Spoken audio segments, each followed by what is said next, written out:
Como está o seu coração? Eu não sei como é que está o teu coração, o meu eu sei, está exultante de alegria, depois de tão lindos louvores que nós acabamos de ouvir e também participar aqui, amém? É uma alegria para mim de coração estar aqui de novo na igreja de UVV, iniciando mais uma semana de profecias. Esse é o 3º ano e eu me sinto um privilegiado por isso, né? Muito privilegiado. Ano retrasado nós fizemos uma semana profética, o Apocalipse de Elias. Se alguém que não conhece o tema do Apocalipse de Elias quiser conhecer um pouco mais, você vai no YouTube e coloca Apocalipse de Elias, tem lá os 8 temas da semana profética do Apocalipse de Elias. Ano passado estivemos aqui para uma série Mistérios Revelados no livro de Daniel, e este ano retornamos também na mesma época para Mistérios Revelados no livro do Apocalipse. Quantos de vocês gostam de profecias? Levante a mão ali.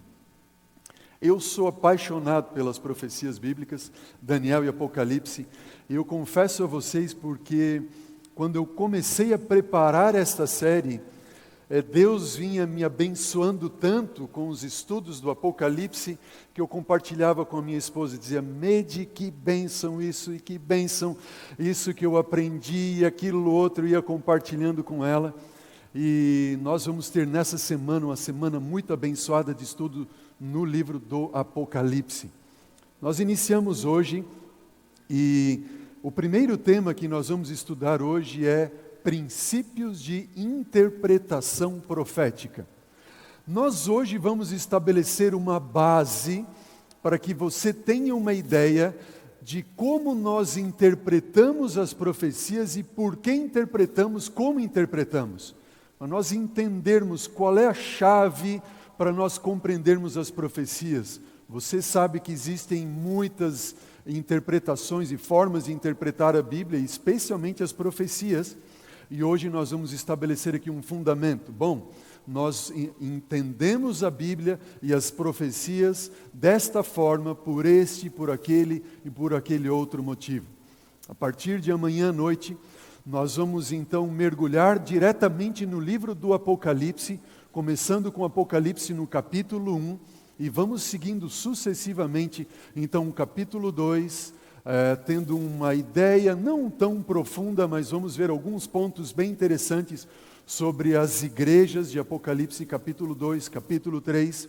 Vamos seguir com uma cena do trono de Deus em Apocalipse capítulo 4, capítulo 5, os cavaleiros do Apocalipse, os 7 selos do Apocalipse, e vamos concluir com aquele grupo enigmático: quem são os 144 mil e quem poderá ficar de pé no grande dia do Senhor?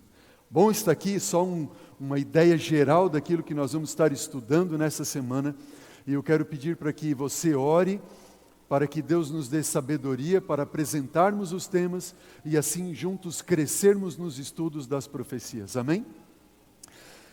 Nós estamos vivendo, iniciamos anteontem, os 10 dias de oração, e queridos, esses 10 dias não são 10 dias que vivemos aqui na igreja do JUVV somente, ou em nossa associação Central Paranaense, ou nem tampouco na união ou na divisão.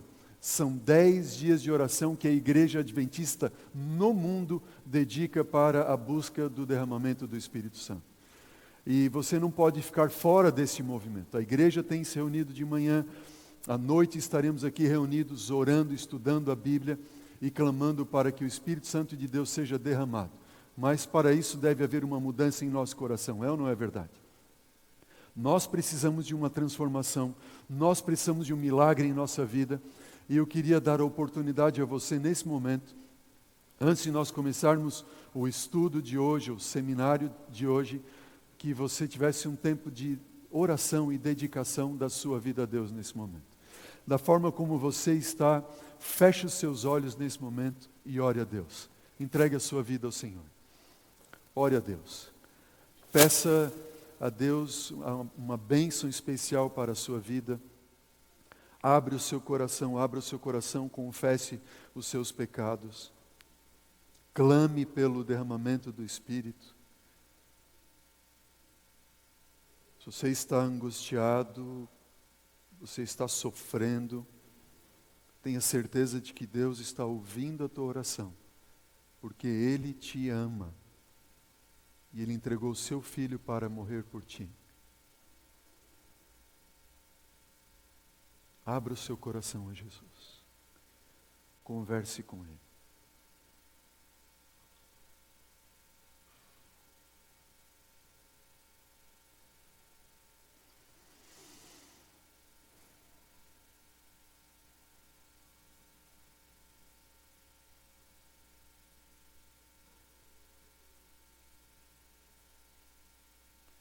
Obrigado, querido Pai do céu, porque o Senhor nos dá certeza, pelo sacrifício de Teu Filho Jesus, que o Senhor nos ouve a oração nessa hora. Mesmo sendo indignos, pecadores, o Senhor nos ama com um amor inigualável, eterno amor. Graças Te damos nessa manhã por isso, Senhor. Bom Pai, estamos vivendo uma jornada de oração nesta semana. E queremos pedir que o Senhor nos desperte a cada manhã, a cada madrugada, para que oramos intercessoramente por outras pessoas e também por nós mesmos, porque precisamos de um milagre em nossa vida. Nesta semana também, Pai, a igreja aqui do JuVV vai experimentar estudos em profecia. E as profecias, Pai, elas revelam a Tua vontade para nós, revelam a salvação para nós, revelam, Senhor, o futuro para que nós não sejamos enganados. E Satanás não quer que nós estudemos as profecias. E muitos serão tentados a não vir nesta semana. Outros serão tentados a ficar em casa somente. Mas eu quero te pedir, Senhor, que Teu Espírito mova a nossa vida, nosso coração nessa semana, para que juntos estejamos aqui tendo os mistérios revelados pelo Senhor. Os mistérios proféticos revelados a nós. Não somente para satisfazer nossa curiosidade, mas para preparar-nos para a volta e breve volta de Jesus. Para estabelecer e fundamentar a nossa fé na Tua palavra. Para que compreendamos, Senhor Deus, pelas profecias e pelo selo do Espírito, que este é o caminho que o Senhor nos tem indicado. Ó Deus, salva-nos nesta semana, revela-nos os mistérios proféticos nesta semana e abençoa-nos com o poder do Teu Espírito. É o que nós Te pedimos em nome dEle, confiados nele, em todo o sacrifício que Ele, Teu Filho amado, Cristo Jesus, fez por nós para nos salvar. Amém, Senhor. Amém. Princípios de interpretação profética. Nós estamos entrando em estudos da apocalíptica bíblica. Quais são as características dos estudos apocalípticos? A apocalíptica bíblica é um estudo de fortes contrastes. Quando nós vamos ao estudo dos livros apocalípticos, nós temos as forças do bem contra as forças do mal. Nós temos o justo e o perverso. Nós temos a salvação e perdição, o selo de Deus e a marca, o selo da besta. Nós temos a testemunha fiel e verdadeira e, por outro lado, a serpente enganadora. Nós temos uma mulher virgem de Apocalipse 12 e uma meretriz prostituta em Apocalipse 17. Nós temos os exércitos do céu contra os exércitos da terra, o fruto da árvore da vida contra o vinho da fúria, da ira e da cólera de Deus.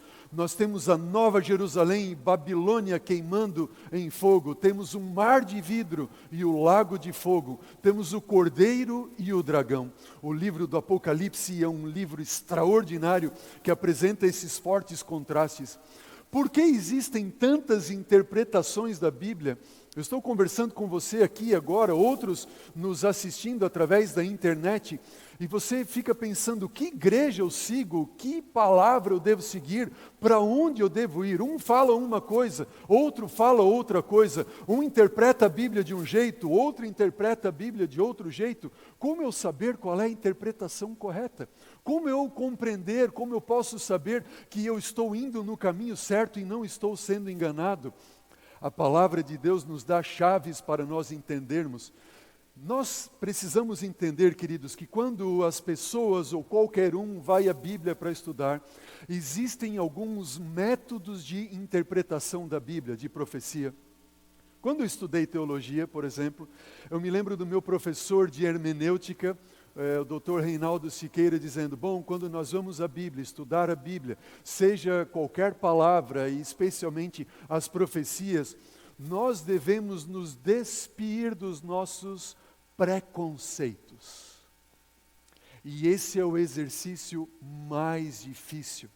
E muitas pessoas se perdem ao estudar a Bíblia porque elas são tão carregadas de preconceitos, conceitos às vezes que foram colocados por outra pessoa, por outro intérprete, pelo seu pastor ou por um líder religioso, ou pela tradição que você tem seguido. E essas tradições e preconceitos fazem com que muitas vezes você não consiga entender ou, melhor, aceitar aquilo que a palavra de Deus apresenta tão claramente. Alguns preconceitos de interpretação e métodos de interpretação profético, existe, por exemplo, este método chamado preterismo. Preterismo vem do quê? De passado, não é mesmo?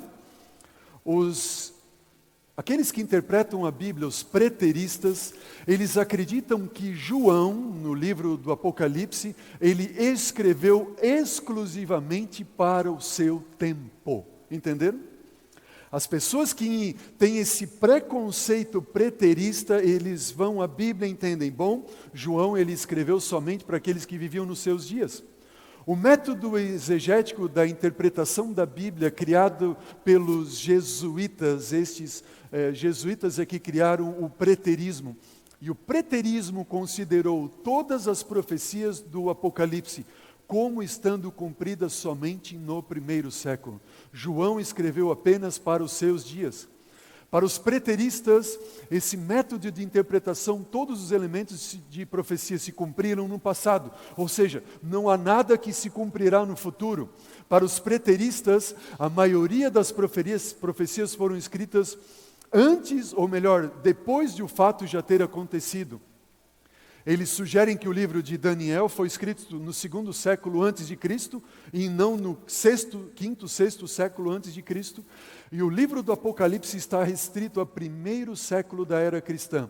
E a maior parte das profecias se cumpriram com Nero. Para os preteristas, a interpretação do 666 que fosse o próprio Nero. Interessante, não é mesmo? Assim creem os preteristas. Tudo se cumpriu quando? No passado. Para os preteristas, eles acreditam que as profecias não têm um caráter preditivo. Eles não creem que a Bíblia seja também uma palavra inspirada de Deus. E eles leem a Bíblia como se fosse qualquer outro livro ou qualquer outra literatura. Você acha que o método de interpretação preterista é um método seguro de estudar a Bíblia, olhando essas características? Sim ou não? Não é verdade? As profecias do Apocalipse não podem ter se cumprido somente no passado. João está apontando para a vinda de Cristo Jesus, do Messias. Agora, por que os jesuítas criaram esse método de interpretação profética? Porque as profecias de Daniel e Apocalipse que aprontavam para um cumprimento na igreja romana, e quando surge a reforma, uma contra-reforma se levantou para defender a igreja romana. E agora, para tentar desviar o foco da igreja romana, cristã romana, eles colocam dizendo, não, as profecias se cumpriram todas no passado. 666 não tem nada que ver com a igreja romana ou qualquer ponto ali, mas sim com Nero lá no passado. Estão entendendo? Um outro método de interpretação profético é chamado de idealismo. Você tem o preterismo e agora você tem o idealismo. Para os idealistas, os escritos de João não têm nenhum significado histórico. Interessante, não é? Como poderia isso? Eles apresentam somente uma descrição simbólica entre a luta do bem e do mal. Para os idealistas, os símbolos do livro não se referem a nenhum evento específico na história. A ênfase está nos princípios somente o quê? Éticos, aplicados aos crentes de todos os tempos. Vou dar um exemplo para vocês. Por exemplo, João, ele escreveu no primeiro século, ok? E ele escreveu sobre Babilônia e ele escreveu também sobre Roma. Um exemplo aqui, do primeiro século. E Babilônia, do Império lá babilônico. Os preteristas, por exemplo, se você perguntar para um preterista, por que você estuda o Apocalipse então? Ele vai dizer, bom, eu estudo o Apocalipse porque eu quero saber, os preteristas pensam assim, como é que os crentes do primeiro século acreditavam em Deus? Entenderam bem? Bom, nós queremos saber como é que os crentes do primeiro século pensavam, o que eles pensavam acerca de Deus. Para os idealistas, cuja ideia e os princípios são muito semelhantes à dos preteristas, os idealistas eles pensam assim, bom, João escreveu sobre Babilônia e sobre Roma. E todos os cristãos de todas as épocas, eles passam por uma certa Babilônia e Roma. Como assim? Bom, o Império Babilônico e o Império Romano foram perseguidores do povo de Deus, não é verdade? Isso significa, então, dizem os idealistas e pensam os idealistas, eles dizem assim, bom, todos os cristãos, eles passam por Babilônia e Roma. Você tem problemas de saúde, você tem problemas financeiros, você tem problema de toda sorte de angústia na sua vida, etc, etc. Essa é a sua Babilônia que você tem que enfrentar. Essa é a Roma que você tem que enfrentar na sua vida. Mas o livro do Apocalipse diz que Babilônia e Roma serão exterminados, e significa que um dia os seus problemas também acabarão de uma vez por todas. Está errado pensar assim? De tudo não está errado, mas se eu disser que o livro do Apocalipse só tem esse tipo de aplicação, isto não está certo, entenderam bem? E eles querem aplicar só os princípios éticos. Temos um outro princípio que é o futurismo. Qual foi o primeiro que nós vimos? Preterismo, tudo no passado, se cumprindo até o término do primeiro século. O idealismo, que não tem um cumprimento qualquer, mas somente uma compreensão filosófica e ética na aplicação de todos os crentes. E agora nós estamos vendo o futurismo. Bom, se preterismo era tudo no passado, futurismo é tudo onde? Tudo apontando para o futuro. E os futuristas, eles advogam que as profecias apocalípticas estão para se cumprir tudo no futuro. Ele penetrou nos círculos protestantes no início do século XIX, melhor dizendo, desenvolvendo o dispensacionalismo. Nós não vamos ter tempo hoje para falar sobre o dispensacionalismo. E para os dispensacionalistas, exceto Apocalipse 1 e a 3, tudo está para se cumprir no futuro. Vocês estão entendendo? Quem é que inventou esse método futurista? Curiosamente também ele surge com a Contra-Reforma, ok? E esses dois métodos, futurismo e preterismo, eles foram criados somente para desviar os olhos do cumprimento verdadeiro das profecias, na história e na igreja romana, e colocando tudo no passado ou tudo para o futuro. Entenderam bem? Esse é o ponto, e essa é a crença básica dos futuristas. Agora, existe um outro método de interpretação que é o historicismo. Qual é o primeiro mesmo? Preterismo, tudo quando? No passado até o primeiro século. Segundo, idealismo, só questões filosóficas e éticas, certo? Depois o futurismo, tudo vai se cumprir ainda quando? No futuro. E este quarto e último método que eu apresento para vocês, são os 4 principais, é o historicismo.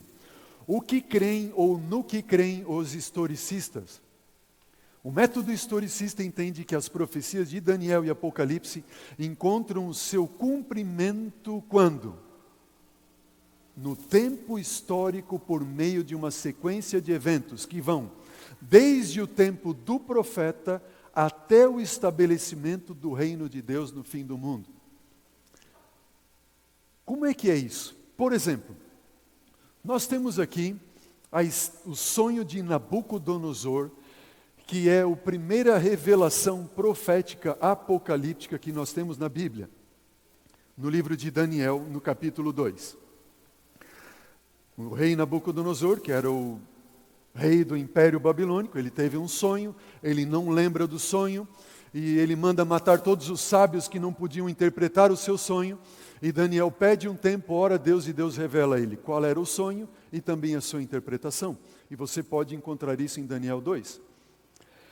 E em Daniel 2, Daniel dando a interpretação e o sonho para o rei, ele diz assim: rei, tu tiveste nas tuas visões de noite um sonho, onde o Senhor viu uma estátua, e esta era uma enorme estátua cuja cabeça era de ouro, peito de prata, ventre de bronze, pernas da estátua eram de ferro, os pés da estátua eram ferro misturado com barro, e foi então lançada uma pedra sem auxílio de mãos humanas, e essa pedra atingiu aos pés da estátua e destruiu o barro, o ferro, o bronze, a prata e o ouro. E daquela pedra fez-se um grande monte. E o rei olhou e disse assim: uau, esse mesmo é o sonho? E esse é o sonho que eu tive. E qual é a interpretação? E Daniel disse: bom, rei, tu és a cabeça de ouro. A cabeça de ouro significava o domínio de Babilônia. Mas depois de ti virá um reino inferior ao teu, representado pelo peito de prata. E esse reino que destronou o Império Babilônico foram os medos e os persas. E depois virá um outro domínio de bronze, representado pela Grécia, que dominou os medo-persas. E depois um domínio de ferro, que eram as pernas, representando o Império Romano, e depois nós teremos a divisão do Império Romano nos países da Europa, com os dedos dos pés e o ferro que não se mistura com barro. O que Daniel está apresentando? O que é que Deus está revelando? Deus está revelando os domínios do mundo, desde os dias do profeta.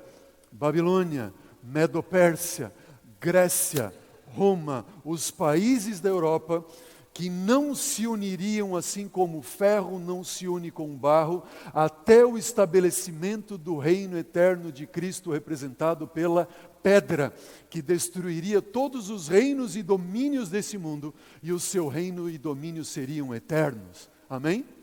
Veja, a Bíblia nos apresenta e nos dá a chave para nós entendermos que a interpretação apocalíptica, ela é historicista. Ela começa nos dias do profeta, vai se desenrolando ao longo da história até o estabelecimento do reino eterno de Deus no final dos tempos com a volta de Jesus. Entenderam bem? E aí nós poderíamos seguir em Daniel capítulo 7, Daniel capítulo 8, quando nós entramos no livro do Apocalipse. Então, nós temos João, ele apresentando uma mensagem, e desde os dias de Daniel, a mensagem histórica apocalíptica chega até João, e João e Daniel, eles se completam seguindo os períodos da história até a volta de Jesus. Quando nós chegamos ao livro do Apocalipse, nós temos 7 igrejas, que eram 7 igrejas dos dias de João, sim, mas de alguma forma, cada igreja representaria um período da história do povo de Deus na terra. Nós vamos aos 7 selos, e os 7 selos apresentam, nós vamos estudar nessa semana os 7 selos, a história do povo de Deus aqui na terra. Os cavaleiros do Apocalipse, sequência histórica. E depois nós temos as trombetas, que é a sequência da história do mundo e daqueles que não aceitaram a Deus até quando? Até a volta de Jesus. O método de interpretação histórico ou historicismo tem início com a história do livro de Daniel, seguindo até João, e de João até quando? Até o fim.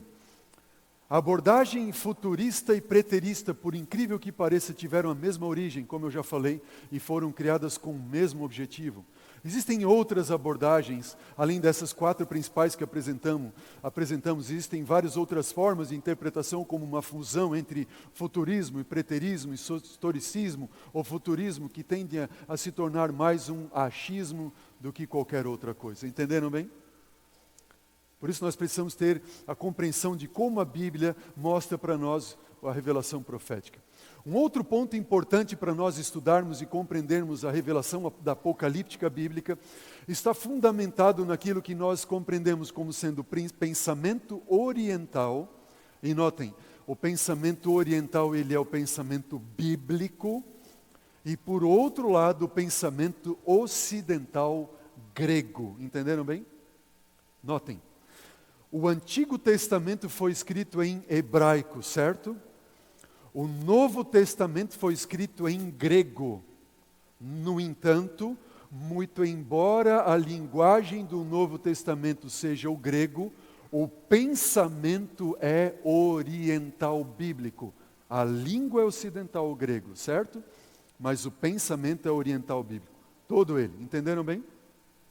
Qual é a diferença ou os contrastes que nós encontramos entre o pensamento oriental bíblico e o pensamento ocidental grego? Vejam, pensamento grego ali. Primeiro ponto. Para aqueles que têm esse pensamento ocidental, o centro é o quê? É a razão, certo? E a lógica está onde? Penso, logo existo. A razão é praticamente como se fosse um Deus. No pensamento oriental bíblico, o centro é a razão? Qual é o centro? E qual é a revelação? A Bíblia é a revelação. Diz Isaías 8:20, a lei é o testemunho, se não falarem desta maneira, não terão salvação. Para o ocidental grego, melhor, a gente ouve o quê? Muitas vezes ouvimos, bom, eu não entendo isso, e porque não entende, o que acontece? Não aceita. Agora, como é que é o pensamento oriental bíblico? Se entende, tudo bem. Se não entende, não tem importância. O entendimento pertence a quem? Pertence a Deus. Entenderam bem, não? Não entenderam, né? Não precisa entender, o entendimento pertence a Ele. Amém? Esse é o ponto. O que acontece? Para um pensador ocidental grego, quando vai à Bíblia, e a Bíblia diz assim, existem quantos deuses verdadeiros? Um só Deus verdadeiro, certo? Só que este um único Deus, ele se revela em 3 pessoas, Pai, Filho e Espírito Santo.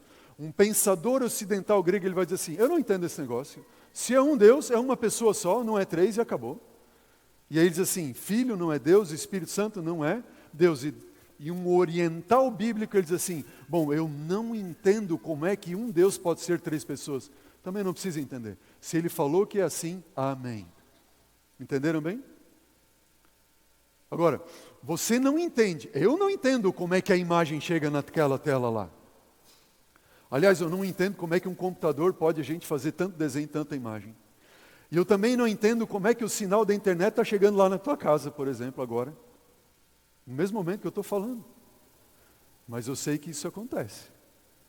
E muito embora eu não entenda, eu sei que acontece e eu aceito. Amém? Não é porque eu não entendo que eu não vou aceitar. Para o oriental bíblico, se entende tudo bem. O entendimento pertence a Deus, se eu não entendo. As coisas reveladas pertencem a nós e aos nossos filhos, Deuteronômio 29:29. Agora as encobertas pertencem a Deus. E ponto final. O que mais? Para o ocidental grego, o assim diz a ciência, o assim diz a razão. Para o oriental bíblico, o assim diz o quê? Diz o Senhor e acabou. Amém. Ponto final. Olha que interessante isso aqui. Para um cristão ocidental, ele pensa assim e diz, bom, eu não como carne de porco porque faz mal à saúde. Né? Agora, um oriental bíblico, pensamento oriental bíblico diz assim, eu não como carne de porco por quê? Porque está na Bíblia. Ponto final. Entenderam bem a diferença? Olha o que mais. Existe uma diferença entre profecia clássica e profecia apocalíptica. E alguns dispensacionalistas, eles também se perdem por causa desse ponto. Como assim, pastor? O que é profecia clássica geral e o que é profecia apocalíptica? Elas são diferentes na sua essência. Em que sentido? Primeiro, profecia apocalíptica, ela é, em essência, as profecias do livro de Daniel e do livro do Apocalipse, certo? Então, essas são profecias apocalípticas. Quais são as profecias clássicas? Todas as outras. Isaías, Jeremias, Ezequiel, Amós, os menores profetas e outros profetas. Entenderam bem? Profecias clássicas e profecias apocalípticas. Qual é a diferença da profecia clássica e apocalíptica? Primeiro, a profecia clássica, ela focaliza primariamente o próprio tempo e local de quem? Do profeta. Isaías ele está escrevendo primariamente para os seus dias. Joel está escrevendo primariamente para os seus dias. Amós está escrevendo primariamente para o povo de Israel dos seus dias. E assim por diante. E ocasionalmente ela oferece um vislumbre do futuro apresentando o dia final do Senhor. Agora, a profecia apocalíptica, ela vê a história como uma série de eventos divinamente guiados, ok? Que conduzem até o final da história deste mundo. Ou seja, ela aponta para o tempo do fim, para a volta de Jesus. A profecia clássica, visão de curto alcance. A profecia apocalíptica, visão de longo alcance, para o tempo do fim. A profecia clássica, o enfoque primário é a citação imediata do povo de Deus e do profeta ali. A profecia apocalíptica, o foco primário é a conclusão do fim dos tempos, é a volta de Jesus. Na profecia clássica, elas são descritas para afetar uma resposta humana. Elas tendem a estar condicionadas à reação dos povos e nações. Como assim? Lembram ali aquele profeta fugitivo, como era mesmo o nome dele? Jonas, né? Deus disse o que para Jonas? Jonas vai a Nínive e profetiza contra Nínive que eu vou destruir a cidade de Nínive. Bom, você lembra, né? Jonas fugiu, etc. e tal. De repente ele caiu lá em Nínive e ele profetizou contra Nínive, etc. e tal. E veio destruição sobre Nínive? Não. Não veio. E aí, a profecia de Jonas estava errada? Não se cumpriu? O que aconteceu? É que a profecia clássica, ela, de certa forma, é condicional. Ela depende da resposta humana. Os moradores de Nínive se arrependeram e a profecia não se cumpriu. Agora, a profecia apocalíptica, ela é incondicional. Ela reflete a presciência de Deus quanto à sua vitória final e ao estabelecimento do seu reino eterno futuro. O que significa isso? Jesus vai voltar. Se você aceita ou não, Ele vai voltar. Se você quer ou não, Ele vai voltar. Se você se preparar ou não, Ele vai voltar. Se você acreditar ou não, Ele vai voltar e ponto final. Entenderam bem? A apocalíptica, ela é incondicional. Ela não depende da tua vontade, da sua aceitação ou não. Ela vai acontecer e acabou. Vejam, a profecia clássica, por um lado, ela, como de Joel, pode estar prontamente sendo aplicada a uma situação original, bem como questões futuras, ok? Joel fez uma profecia sobre o derramamento do Espírito Santo, etc. e tal, se cumpriu no Pentecostes e vai se cumprir no final dos tempos também. Agora, a profecia apocalíptica, ela está limitada a quantos cumprimentos? Um só cumprimento. Não vários, mas um só. E como uma predição da história que abrange todo o período, desde o tempo do profeta até o fim, não há lugar para cumprimentos duplos ou múltiplos. Por que Joel tem mais do que um cumprimento? E quando tem mais do que um cumprimento, uma profecia clássica? Simples. Quando a profecia apocalíptica, preste atenção nesse ponto aqui. Quando a profecia apocalíptica, que significam os livros de Daniel e Apocalipse, tomam parte da profecia clássica, ok? Essa parte da profecia clássica se torna apocalíptica, entenderam bem? Joel disse assim: eu vou derramar o meu espírito sobre toda a carne, e naquele dia, então o sol não dará sua claridade, a lua será vermelha como sangue, e as estrelas do céu cairão do firmamento, entenderam? Só que o livro do Apocalipse e a profecia apocalíptica cita Joel, então ele pega aquela porção de Joel e aplica, entenderam? Na profecia apocalíptica. E essa é a chave para nós entendermos. Nós não pegamos a profecia clássica para entendermos e interpretarmos a apocalíptica, ao contrário, nós pegamos a profecia apocalíptica e para entendermos a apocalíptica, nós vamos então à clássica. Pegaram a ideia ali? E nós vamos fazer muitos desses exercícios durante esta semana. Eu estou aqui só apresentando para vocês métodos para vocês verem. Uau, que bacana, a gente entende como entende, por que entende assim, e tem tudo um motivo muito claro, muito lógico e bastante fundamentado. Terminando esse ponto, a profecia clássica, as profecias de tempo, elas são geralmente longas, certo? Profecia clássica lá em Gênesis falando para Abraão, 400 anos e os teus filhos vão voltar para essa terra. Em Jeremias assim, 70 anos e os filhos de Israel voltarão do cativeiro babilônico. Agora, a profecia apocalíptica, os enunciados são de tempos curtos, como por exemplo, 10 dias, 42 meses. Vejam, 10 dias é muito pouco tempo, não é verdade?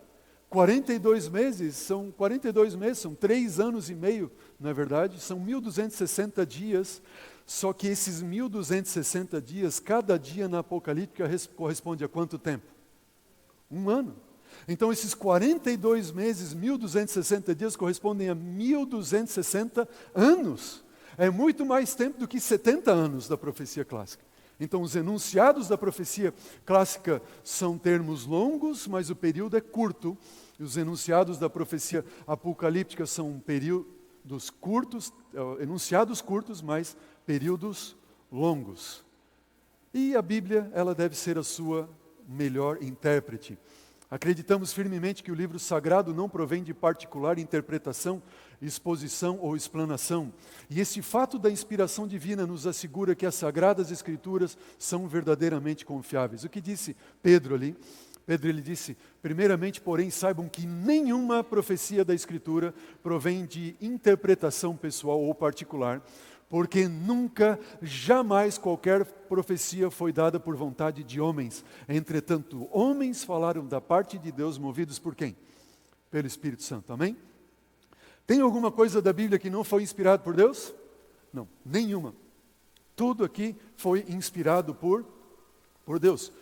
Paulo, quando ele escreve ao jovem Timóteo, seu discípulo ali, ele disse assim, toda a Escritura é inspirada por Deus, e útil para o ensino, para a repreensão, para a correção, para a educação na justiça, a fim de que o servo de Deus seja perfeito e perfeitamente habilitado para toda boa obra. Amém? Agora, sabe o que eu vejo aqui? Eu vejo aquilo que o Apocalipse apresenta como sendo uma espada de 2 gumes. E essa espada é a palavra de Deus. Um dos gumes dessa espada apresenta o quê? Ensino. E apresenta o quê? Educação. E é bom nós sermos ensinados e educados, sim ou não? Sim. Mas o outro lado da espada apresenta o quê? Repreensão, correção, justiça. E alguém aqui gosta de ser corrigido? Não. Repreendido? Não. De um lado da espada nós temos bênçãos, do outro nós temos o quê? Maldições. E nós vamos ver as maldições do Apocalipse nessa semana. Ó, queridos, Deus escolheu se revelar aos homens através do próprio homem. Ele falou através dos profetas e apóstolos e, sobretudo, através do Filho. E a Bíblia ela é uma união indivisível do divino com o humano. Veja, Jesus disse em João 17, a tua palavra é a verdade, mas em 8:32, João 8:32, ele disse assim, eu sou o caminho e a verdade. A Bíblia é a verdade, mas Jesus também é a verdade. Jesus disse, eu sou a luz do mundo, e o salmista, no Salmo 119, 115, disse o quê? Lâmpada para os meus pés é a tua palavra. Notem, Jesus é a luz e a palavra é a luz. Jesus é a verdade e a palavra é a verdade. Quando nós nos damos de encontro ou vamos ao encontro das Escrituras, nós estamos nos encontrando com Jesus, com a verdade, com a luz do mundo que quer iluminar a nossa vida. Amém? A Bíblia é como sua melhor intérprete, a formulação clássica do princípio da Bíblia como a sua melhor intérprete é encontrado no famoso lema protestante de Lutero, sola scriptura, que significa o quê? Somente a Bíblia. Mas o termo sola scriptura, somente a Bíblia, não é suficiente. Nós precisamos também do princípio de tota scriptura. Somente a Bíblia e a Bíblia por completo, totalmente a Bíblia. E esse era o princípio de Cristo.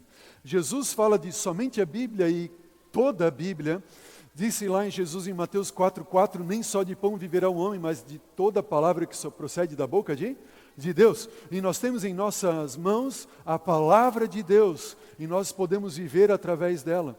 Em Lucas 24, 27 e 44, quando Jesus se encontra com aqueles 2 discípulos a caminho de Emaús, ele começa expondo tudo o que estava escrito a seu respeito na lei de Moisés, nos profetas e nos Salmos, tudo o que estava lá no Antigo Testamento. João disse: examinais as Escrituras porque vocês julgam encontrar nelas o quê? A vida eterna, mas elas testificam de quem? Testificam de mim, elas falam a meu respeito. E por último, nesse ponto, o profeta Isaías, escrevendo cerca de 750 anos antes de Jesus, ele disse: seca-se a erva, cai as suas flores, soprando nelas o hálito do Senhor. Na verdade, o povo é erva, seca-se a erva e cai a sua flor, mas a palavra de nosso Deus vai permanecer quanto tempo? Até a cruz? Ou por todo sempre? Eternamente. Notem, alguns dizem que esta palavra de Isaías, que é um profeta do Antigo Testamento, duraria somente até a cruz. Não, agora o que é Antigo Testamento é Antigo Testamento, Velho é dispensado, é só para o tempo antes de Jesus, agora basta para nós Novo Testamento. Só que pasmem, amanhã à noite nós vamos estudar um pouco mais sobre isso. Dos 404 versos do livro do Apocalipse, quantos versos? 404, 278